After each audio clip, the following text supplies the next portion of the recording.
तो यारो कुछ ही घंटे का इंतजार और हमारा चंद्रयान 3 लैंड करेगा हमारे मून पर। और दोस्तों बेसब्री से मेरे को इंतजार है कि ऐसा कब मैसेज आता है कि आखिरकार हमारा चंद्रयान 3 लैंड हो चुका है और मैं इसके लिए बहुत ज्यादा एक्साइटेड हूँ। तो आज की इस वीडियो में आपको एक्सप्लेन करूंगा एक ऐसा इंस्ट्रूमेंट जो कि वहाँ के लूनर क्वेक को नापेगा। जैसे यहाँ अर्थ क्वेक होता है वहाँ लूनर क्वेक होता है। इसके पीछे की कई सारी मिस्टीरियस बातें भी हैं, मैं आप सबको ये डिटेल में समझाऊंगा और ये कैसे वर्क करता है वो भी। तो चलिए सबसे पहले जानते हैं कि आखिरकार इस पूरे इंस्ट्रूमेंट का नाम क्या है और इसके पीछे की कॉन्स्पिरेसी क्या है। तो दोस्तों इस इंस्ट्रूमेंट का नाम है instrument for the lunar seismic activity.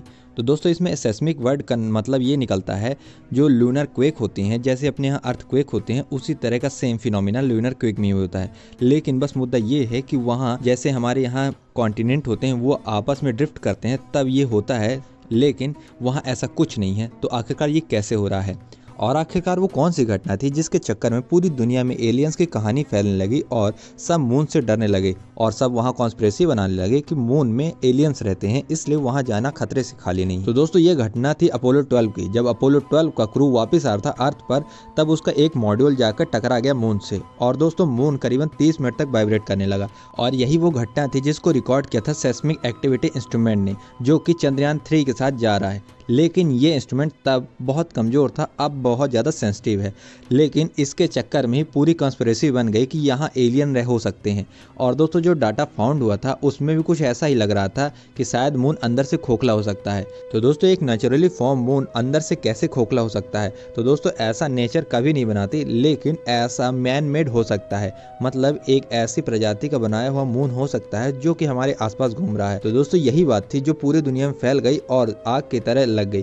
तो दोस्तों इसकी वजह से कई सारे एपिसोड, कई सारे पिक्चरें भी बनी है इसके ऊपर। और अब बात करते हैं उस इंस्ट्रूमेंट की जिसके लिए वीडियो बना है। और अभी तक तो मैंने आपको इसकी इम्पोर्टेंस समझाई कि ये क्यों हमारे लिए इम्पोर्टेंस है, और ये मेंटल और कोर की भी जांच करेगा और ये बताएगा कि आखिरकार अंदर से मून खोखला है कि नहीं।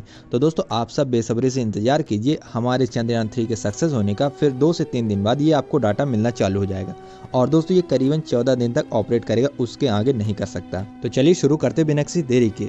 ये रहा विक्रम लैंडर का डायग्राम और यहाँ पे हमारा इंस्ट्रूमेंट प्लेस्ड है, मैंने मार्क कर दिया है और आप सबको दिख रहा होगा। तो दोस्तों जब ये रैम्प खुलेगा तो ये नीचे साइड जाके इंस्टॉल हो जाएगा और वहीं पे ये ऑपरेट करेगा।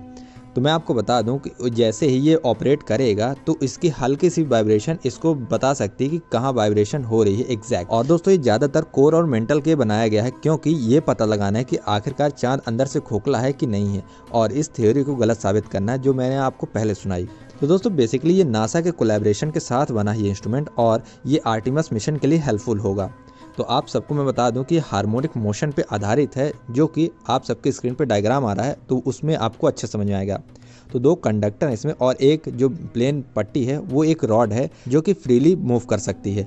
और दोस्तों जब इसके बीच में इलेक्ट्रिसिटी छोड़ी जाती है तो इसमें हल्की सी वाइब्रेशन रिकॉर्ड जाती है। और वो कैसे? जब इसके अंदर कोई भी वाइब्रेशन होगी तो वो पार्टिकल में डिफरेंस पैदा करेगी और उसी डिफरेंस को रिकॉर्ड करती है मशीन। मैं आप सबको बता दूं कि ये बेहद ज़्यादा एक्यूरेट मशीन है और इसमें बहुत कम वाइब्रेशन रिकॉर्ड हो सकती है। एग्जांपल के तौर पर जब यहाँ अर्थ में इसकी टेस्टिंग हुई थी तो करीबन 100 नैनो जी हर्ट्ज की इसने वाइब्रेशन रिकॉर्ड कर ली थी। तो ये बेहद ज़्यादा इसके लिए कम है और अभी तक जितने भी मिशन भेजे गए हैं ये सबसे कम वाइब्रेशन वाला इंस्ट्रूमेंट है, मतलब बेहद ज़्यादा सेंसिटिव इंस्ट्रूमेंट है। तो आप सबके लिए ये ग्राफ बहुत इंपॉर्टेंट है, आप इसको देख सकते हैं। और इस पूरे PDF का लिंक मैंने डिस्क्रिप्शन में डाल दिया है, आपको डिटेल में इसे पढ़ना है तो आप जाके इसे देख सकते हो। और अब बात करते हैं कि आखिरकार ये पूरा इंस्ट्रूमेंट अंदर से कैसे दिखता है और जो मैंने वर्किंग प्रिंसिपल बताया है जो हार्मोनिक मोशन पे ये आधारित है वो आखिरकार इस पे कैसे अप्लाई होता है। तो आप सबके सामने इसका इंटरनल डायग्राम आ रहा होगा जिसमें एक सेस्मिक मास है जो कि मूवेबल होता है, मतलब वाइब्रेशन के फॉर्म में मूवेबल होता है और उसके आसपास इलेक्ट्रोड की रॉड लगी हुई हैं, मतलब जिसमें इलेक्ट्रिक करंट पास हो सकता है। और कुछ इलेक्ट्रोड फिक्स्ड हैं और कुछ मूवेबल हैं, मतलब कुछ मूव हो सकती हैं और कुछ परमानेंट फिक्स्ड हैं। लेकिन जब इनमें करंट पास कराया जाता है और ये कंटिन्यूसली पास होता रहता है तब इनमें कुछ भी हलचल होती है। तो जो फिक्स्ड हैं वो तो फिक्स्ड रहते हैं, जो मूवेबल है तो वो हल्का फुल्का जो मूव करते हैं तो वो इलेक्ट्रिक करंट में डिफरेंस में पता लग जाता है। तो ऐसे पता लगता है कि इसके अंदर वाइब्रेशन हो रही है। तो दोस्तों ये पुराने वाले जैसे अपोलो मिशन में यूज़ किए जाते थे उनसे बहुत ज़्यादा एडवांस है। और आप सबको ये सर्किट दिख रहा होगा एक फ़ोटो पर जो कि इसका CPU माना जाता है, जिसके बदौलत ये पूरा का पूरा फोटोग्राफी करता है, मतलब इसे डाटा के फॉर्म में इकट्ठा करता है और हमें भेज देता है। और दोस्तों आप सबको चौंकाने वाली बात ये लगेगी कि ये करीबन 6 डायमेंशन का डाटा इकट्ठा करता है। तो मैं आप सबको बता दूं कि 6 डायमेंशन सुनते ही आपके मन में आया होगा कि हमारे वर्ड में तो 3 डायमेंशन का रूल फॉलो होता है, लेकिन ये 6 डायमेंशन कहाँ से आ गया।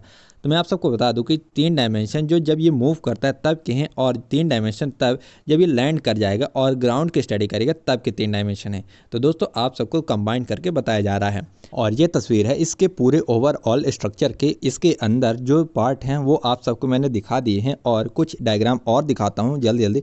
वो आप सबको फिगर समझाने में मदद करते हैं कि आखिरकार इसका डाटा कैसे ट्रैवल करता है इसके अंदर।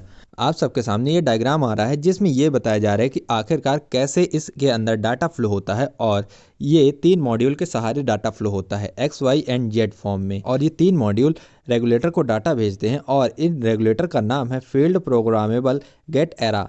और ये रेगुलेटर भेजता है डाटा MEMS को, जिसका फुल फॉर्म होता है माइक्रो इलेक्ट्रो मैकेनिकल सिस्टम, जिसके अंदर कुछ ऐसी चिप होती हैं जो कि हमें विजुअल बनाती हैं डाटा पढ़ने को। मतलब अगर हम डाटा पढ़ना है तो एक ग्राफ के फॉर्म में बनाना पड़ेगा, और ये ग्राफ के फॉर्म में बनाने में मदद करती है। और मैंने आपको ये चिप पहले भी दिखाई हुई है जो आपके स्क्रीन पे आ रही होगी। तो दोस्तों इसी को मैंने CPU बताया था। तो दोस्तों यही था इसका पूरा मोटिव, और इसका मेन मोटिव ये है कि आखिरकार इसके मेंटल और कोर में आखिरकार है क्या, ये खोखला तो नहीं है, और ये नेचुरली फॉर्म मून है कि नहीं, और इसके अंदर क्वेक कैसे आते हैं जो कि लूनर क्वेक बोला जाता है।